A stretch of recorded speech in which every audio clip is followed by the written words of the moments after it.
In this video, we'll learn how to use LTSpice to simulate a circuit with an op-amp.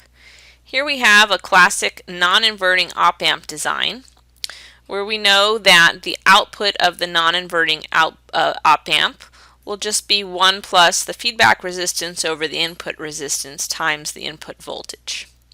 So let's say we want to create a non-inverting op-amp that gives us a 10x gain. So we'll choose the ratio of our resistors to be 9, so we'll get a 1 plus 9 gives us 10 times the input to give us our output.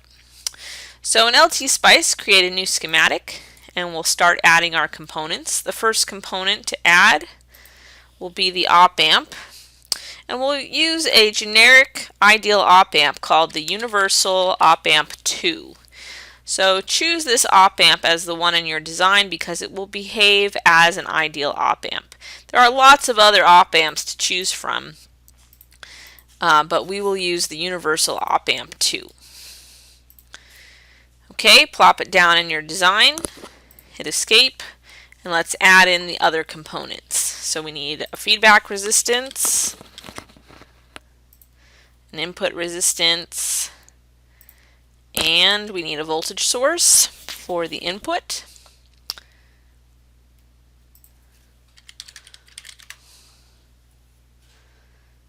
And now let's start connecting.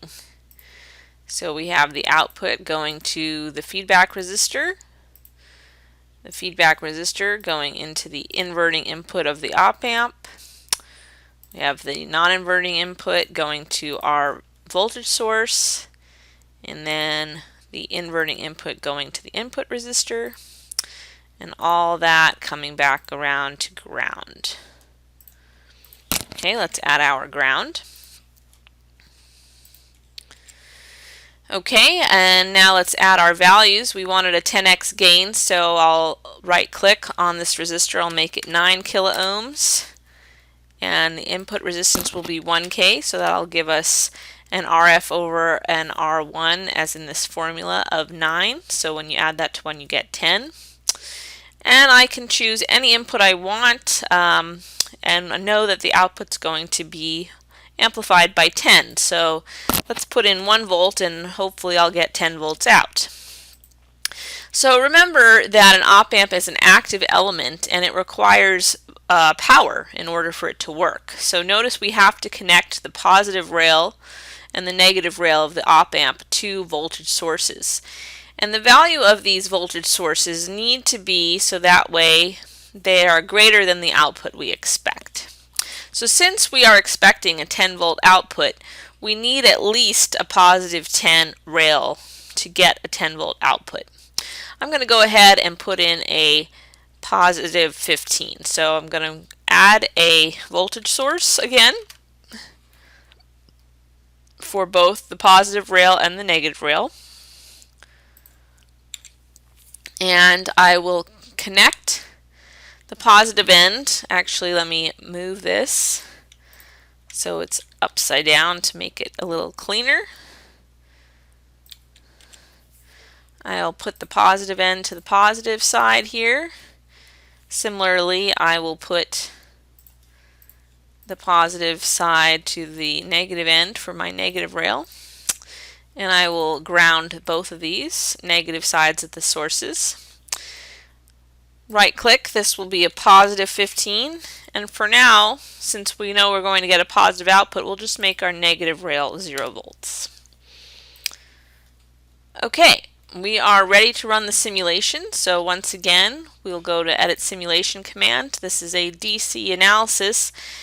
Therefore, the amount of time doesn't matter that much, so I'll just run it for 1 second and run.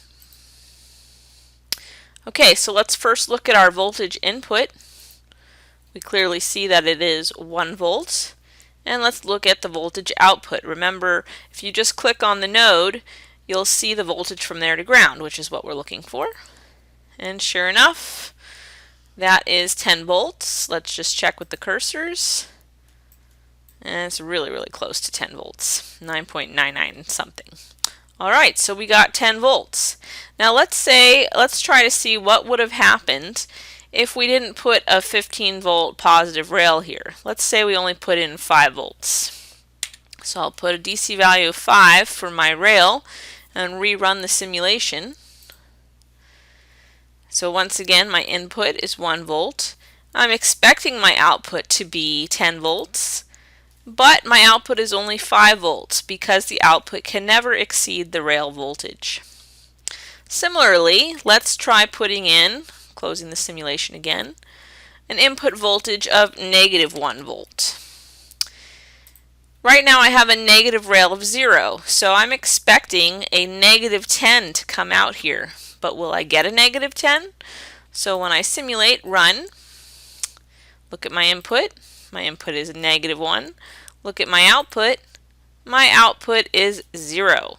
Why is it 0? Because that is the most negative voltage I can get from an op-amp that's powered between 0 and 5 volts.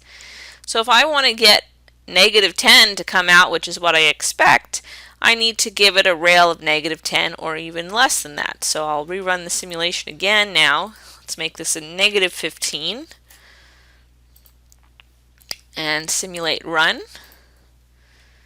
And let's see once again, -1 volt in and -10 volts, very close to it, -9.9987 coming out. So when you're simulating an op-amp circuit, it's very important to have the rails you need for the op-amps you are expecting to get, for the output you are expecting to get, because your output can never exceed the value of the voltage rails.